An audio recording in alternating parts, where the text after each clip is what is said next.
Saudações, doutores e doutoras. Leonim das Pontes falando, para quem não me conhece. Para quem me conhece, é claro, continua o mesmo nome. Qual o tema da aula de hoje?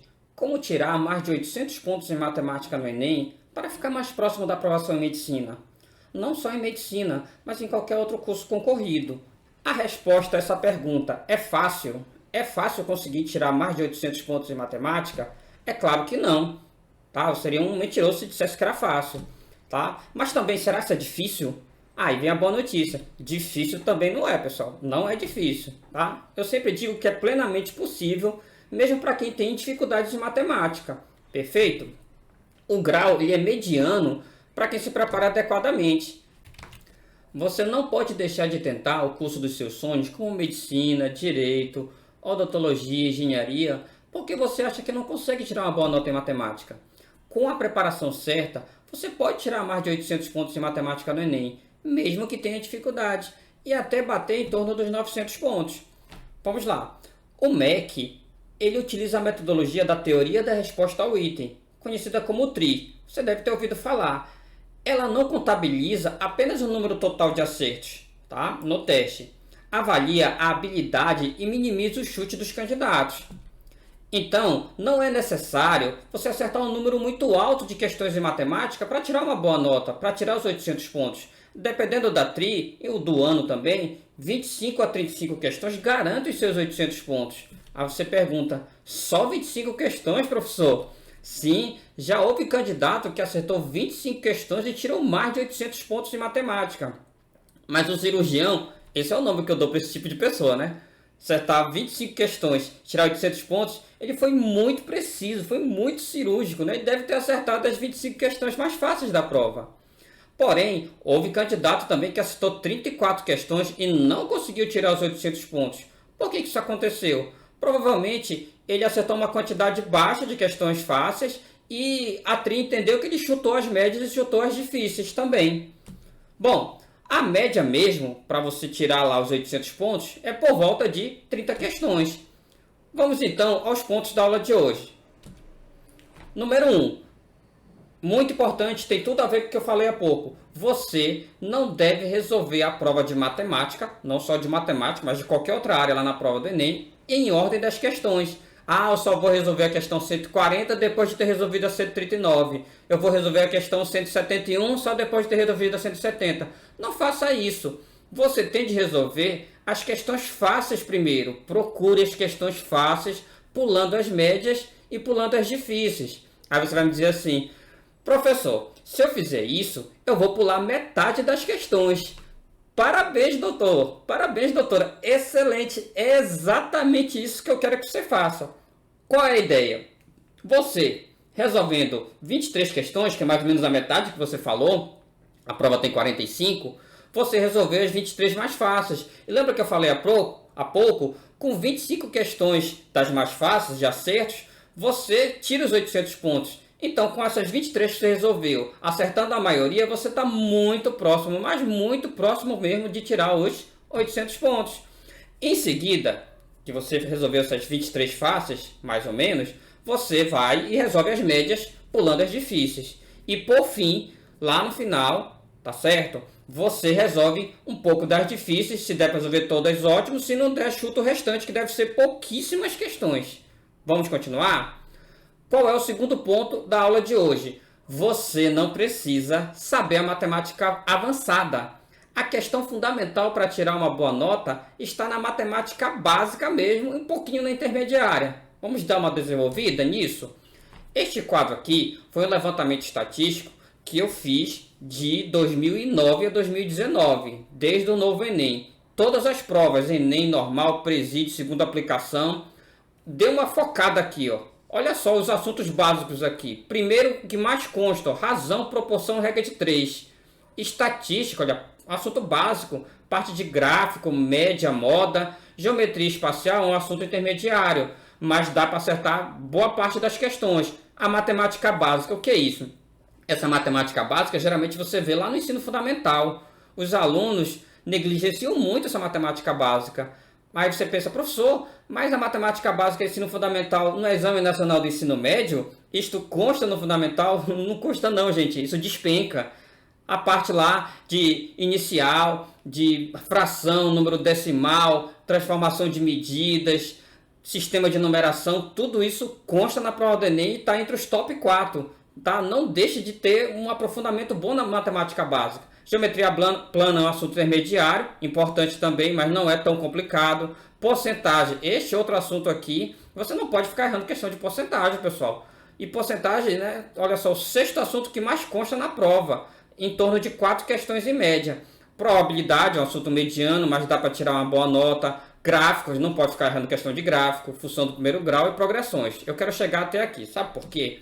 Porque esta parte que eu marquei representa metade do programa, 50% do conteúdo. Só que ele é responsável, olha só, a média de 2009 a 2019 foi de 86% das questões. Perceba, metade do conteúdo foi responsável por 86% das questões. No ano de 2019, bateu os 80% das questões.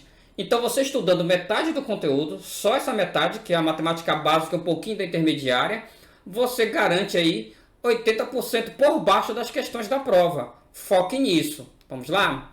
Analisando os conteúdos, para chegarmos a uma conclusão importante. Em várias escolas, públicas e particulares, o que acontece? Você passa mais da metade do segundo ano vendo trigonometria, matriz e determinante. Tente se lembrar lá do seu segundo ano, para ver se eu não tenho razão. Quase metade do terceiro ano vendo geometria analítica. Em alguns lugares, metade do terceiro ano vendo números complexos, polinômios e equações algébricas, que nem mais constam no Enem, nunca constaram no Enem. Claro que se você está preparando para um vestibular tradicional que esses assuntos constam, tudo bem. Mas se você está preparando no Enem, você não pode ficar estudando isso. Isso não consta. Beleza? Qual a conclusão? Você passou quase 2 anos do ensino médio estudando assuntos que juntos não chegam a 10%. Não chegam, gente. Não chegam a 10% das questões do Enem. Veja que a conta não fecha. Observe, não estou dizendo para você que a trigonometria, que a geometria analítica não devem ser estudados. Eu só estou dizendo que esses assuntos não são sua prioridade, pelo índice pequeno de questões que consta na prova. Para tirar mais de 800 pontos, você primeiro tem de aprender a matemática básica, a matemática intermediária, que está lá naquele meio daqueles 10 assuntos que eu comentei com vocês. Ou seja, você não pode ficar errando questão, como eu falei, de gráfico, razão, porcentagem, estatística, a matemática básica e até de geometria. Para você ter uma ideia, se alguém me perguntar, ó, eu tenho aqui 2 opções. O que é melhor, estudar o conteúdo todo uma vez ou estudar a metade do conteúdo que mais consta, aqueles primeiros 10 assuntos, 2 vezes? Sem dúvida nenhuma, eu recomendaria sem medo, aí vem para o próximo item da nossa aula, estude primeiro a metade que cai 2 vezes. Qual é o raciocínio aqui? Quando você estuda a primeira vez, você está muito no campo do entender. Você até entende. Se você não entende, o negócio está complicado, né? Mas na maioria das vezes você entende sim. Você entende, só que você não tem ainda aquela absorção, aquela coisa de aprender o conteúdo. E por que você tem que estudar 2 vezes? Para entender e aprender. E porque ela é responsável, como eu falei, por cerca de 80% das questões da prova do Enem. Em seguida que você vai estudar a outra metade do conteúdo. Entenda, não existe, me ouça, não existe nada que você não possa aprender. A vivência, a associação e a repetição são os melhores remédios para o seu aprendizado. No final da aula eu vou falar mais sobre isso. Outra coisa importante, item 4 da nossa aula. Só assistir às aulas no presencial ou só ver as videoaulas não é o suficiente para você aprender o assunto. Esse tipo de estudo é um estudo passivo. E o seu estudo não pode ser passivo. O seu estudo tem que ser ativo. Como assim, professor? Eu sempre assisti aula tal. Olha só, vou contar aqui uma história e tente se lembrar que isso acontece com você. Normalmente o que ocorre? Eu estou lá no cursinho, ou lá na escola, eu estou explicando o assunto, os alunos estão lá assistindo a aula, aparentemente estão prestando atenção, não sei, né? Aí o que ocorre? Na semana seguinte, eu faço uma pergunta. Eu pergunto alguma coisa sobre a aula anterior, sobre a aula da semana anterior. Isso foi o quê? 7 dias depois, pessoal. E o que acontece?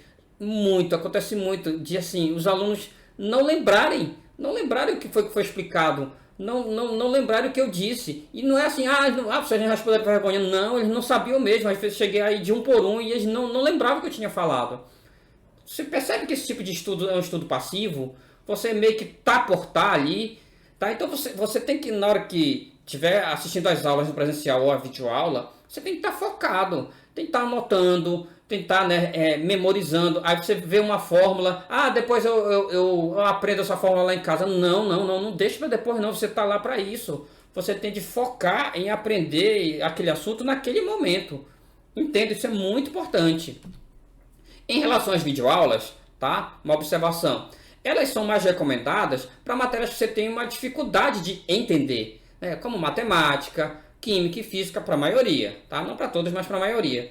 Para as demais matérias, a leitura com aquele foco de verdade em aprender e a resolução de questões é mais do que suficiente.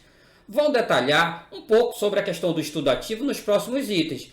O item 5 da aula de hoje é resolver muitas questões, mas muitas questões de provas anteriores do Enem. Esse tipo de estudo ele serve tanto para você aprender quanto para revisar, mas a revisão a gente vai falar mais na frente. É uma técnica que a ciência chama de teste prático. É a melhor forma de você aprender o conteúdo. Você permite a fixação desse conteúdo, assegura a revisão, garante o aprofundamento da teoria, proporciona conhecer o formato, né, a abordagem da banca. Entenda, sempre vem muitas questões parecidas. Iguais não, mas sempre vem questões parecidas. Você se habituou ao estilo da prova identificando padrões. Esse tipo de estudo, resolver questões de provas anteriores, é um estudo ativo. E o estudo ativo é o melhor para você aprender o seu assunto e estudar e fixar o seu assunto. Vamos lá? Se fosse para escolher, olha só, entenda aqui o raciocínio. Vou fazer uma pergunta com duas opções, né? Se fosse para escolher apenas uma, é claro que o estudo ideal não é apenas uma das opções, mas se fosse para escolher apenas uma das opções, apenas uma estratégia de sua aprovação, qual seria a melhor? Olha só, a estratégia A seria estudar toda a teoria e resolver só questões que não são do Enem. Já vi gente estudar desse jeito, tá? E a segunda é não estudar nenhuma teoria, nenhuma e resolver questões anteriores da prova do Enem. Pessoal, sem dúvida nenhuma, eu ficaria com a segunda opção. Cuidado, eu estou perguntando entre uma opção ou outra. Na prática, a gente faz um conjugado das duas. Um bom curso preparatório faz um conjugado das duas. Estuda um pouquinho da teoria, vê o resumo, a ideia, o raciocínio principal e metralha em questões. Vamos lá? Próximo ponto aqui, ó. Item 6. Fazer simulados. Olha só, você que está no terceiro ano ou você que já concluiu o ensino médio, você tem de fazer simulados, tá? Entenda, simulado é diferente de questões. O item 5 eu falei sobre questões. Quando eu falo resolver questões, é você pegar uma bateria de espacial e resolver, pegar uma bateria de plano e resolver, pegar umas questões de química e resolver. Aí você está resolvendo questões. Aqui é simulado mesmo, como o nome diz, você vai simular a prova, simular o tempo, simular as duas disciplinas, as duas áreas do conhecimento do dia, tá? Então você que está no terceiro ano, ou você que está concluindo o ensino médio, você tem de fazer simulados para você fazer esse treinamento. E você que está no nono ano, primeiro e segundo ano do ensino médio, além de fazer os simulados, você vai fazer a prova do Enem como treineiro. Super importante. O que acontece? Você aprende a usar o tempo, você habitua-se a identificar as questões fáceis e resolvê-las primeiro. E lembre-se, isso é fundamental para a sua nota. É um chamado estudo ativo também. Lembra, estudo ativo você absorve melhor e entende melhor. Mas entenda, você não pode só resolver o simulado. Você tem que fazer a correção verificando as suas falhas. Seguindo, item 7. Atividade física e horário de lazer. Pessoal, a atividade física não é uma perda de tempo. Só perdi uma hora fazendo... Não, você não perdeu tempo. Confie em mim. Tá?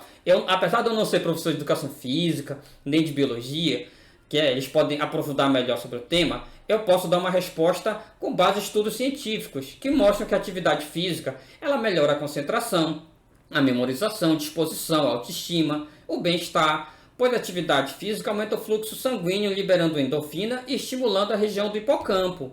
Ela também reduz o nível de ansiedade, de cansaço, pois o corpo em movimento diminui o estresse e funciona como uma válvula de escape natural para a tensão emocional. Qual é o mínimo do mínimo recomendado pelos especialistas, né? 30 minutos, 3 dias por semana. Melhor ainda, né? Seria se fosse pela parte da manhã. Claro, cada caso é um caso, tem gente que estuda de manhã e não pode. Vamos lá.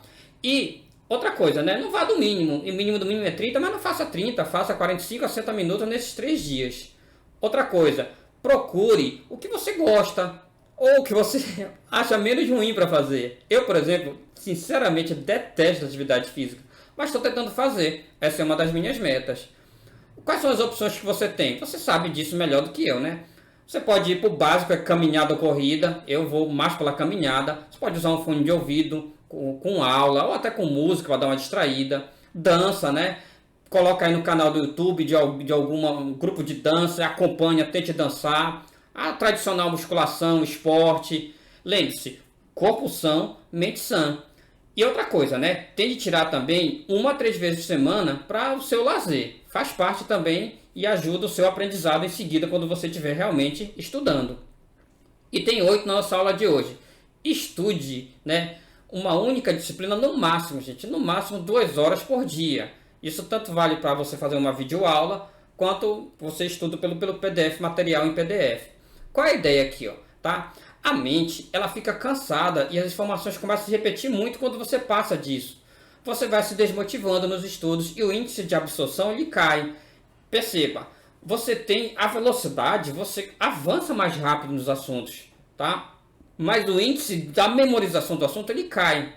Então, o pequeno acréscimo que você tem na velocidade de avanço dos conteúdos não compensa, pode ter certeza, não compensa a queda de memorização que você tem. A exceção, esse tempo máximo de 2 horas, é quando você estiver próximo, né? Você está estudando o assunto, está batendo as 2 horas, está quase para acabar, precisa de mais 15 minutos ou meia hora, aí vai de boa, você conclui o assunto. Ou seja, qual a ideia aqui? Ó? Você não pode estudar uma só disciplina o dia inteiro, ou pior, uma semana inteira. Claro, existem exceções, tem aquele 1% lá que é exceção a essa regra. Vamos lá? Você tem de ter um planejamento semanal, um chamado de ciclo de estudo, principalmente quando você estuda por cursos online. Qual é a ideia aqui? Ó? Isso aqui é um exemplo de ciclo de estudos. Olha só, pessoal, isso aqui é muito importante. Eu não estou sugerindo que você faça esse ciclo de estudos aqui, este quadro, porque cada caso é um caso. Essa questão de coaching, né, é muito importante. Esse negócio, quando as pessoas levam a sério, isso é sério, porque ele tem de levar em consideração o que você já estudou, quantas questões você já resolveu, né?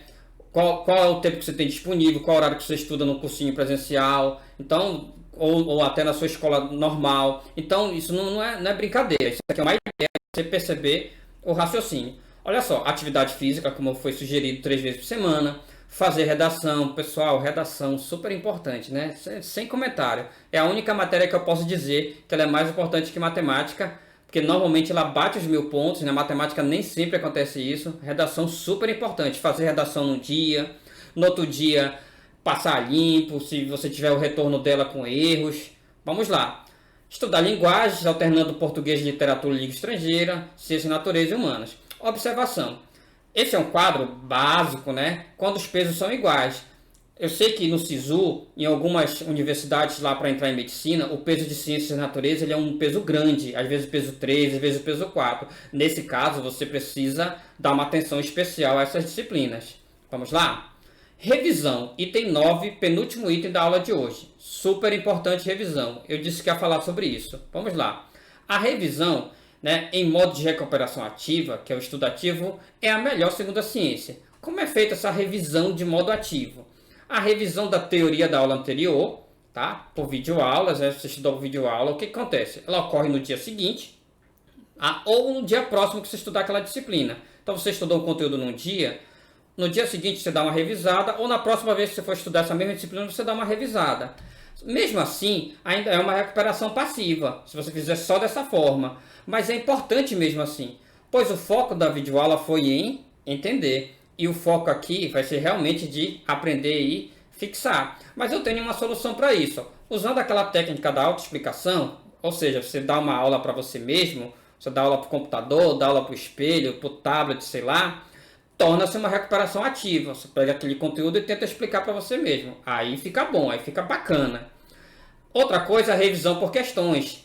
Já falei sobre questões e itens anteriores. Você tem de fazer os exercícios ou refazer os exemplos da aula na sequência normal. Esse tipo de recuperação, sim, é uma recuperação ativa, é um estudo ativo. E lá no final, tem a revisão final. Qual a ideia aqui? Revisão final não é de conteúdo. A revisão final continua sendo por questões. Você voltará ao conteúdo pontualmente na hora que você estiver resolvendo as questões e não lembrar de algum detalhe, alguma fórmula, alguma coisa importante. Vamos lá então. E o último item da nossa aula é a vivência, associação e a repetição. Quem começa antes, é claro, e estuda corretamente, passa antes. Olha só, vou contar uma história aqui para você entender o raciocínio. Na época que havia o vestibular tradicional, tá, que havia duas fases, normalmente eu explicava a primeira fase do conteúdo duas vezes. No primeiro semestre eu explicava a primeira fase, na segunda semestre eu explicava a primeira fase novamente. E havia as aulas da segunda fase, mas a ideia da primeira fase era explicar duas vezes. Acontecia muito, pessoal dizer que na segunda vez que eu estava explicando, dizer, professor, você está explicando melhor, professor. Você está explicando para eu entendi mais. Isso acontece muito também quando os alunos passam mais de um ano no cursinho, né? Eles estudam um ano no cursinho e no outro ano eles estudam novamente o conteúdo, estou explicando novamente. Eles falam isso, professor, parece que você está explicando melhor, você está... Pessoal, de verdade, eu não estou explicando melhor. Talvez um ou outro item, porque a gente sempre melhora. Mas o ponto fundamental não é esse, não. Existe uma diferença, pessoal, grande aí, ó. Tá? Eu não estava explicando melhor. O que acontece, ó? Quando você estuda pela primeira vez, você está no campo ainda do entender. Tá? Você está ainda entendendo, assim, você não fixa, você realmente não vai aprender. Claro, alguns aprendem alguma coisa, mas você está mais para aprender do que para entender. Tá? Ok? Desculpa, está mais para entender do que para aprender. Quando você estuda a segunda vez, o que acontece? Aí você, além de já ter entendido, você realmente vai aprender o conteúdo. Então entenda que a vivência com o assunto, a associação com outros e a repetição são fundamentais para o aprendizado. Você estuda um assunto, depois você estuda outro, aí há uma conexão, aí você estuda de outra disciplina a outra conexão. Pessoal, super importante. Então este, inclusive, é o outro motivo, né? O outro motivo porque eu recomendo você estudar aquela primeira metade, além de ela constar mais, né? E você estudar aquela primeira metade duas vezes, tá? Aquela metade que mais cai. Porque você na primeira tem no campo muito do entender e na segunda vez você realmente fixa, você realmente aprende o assunto.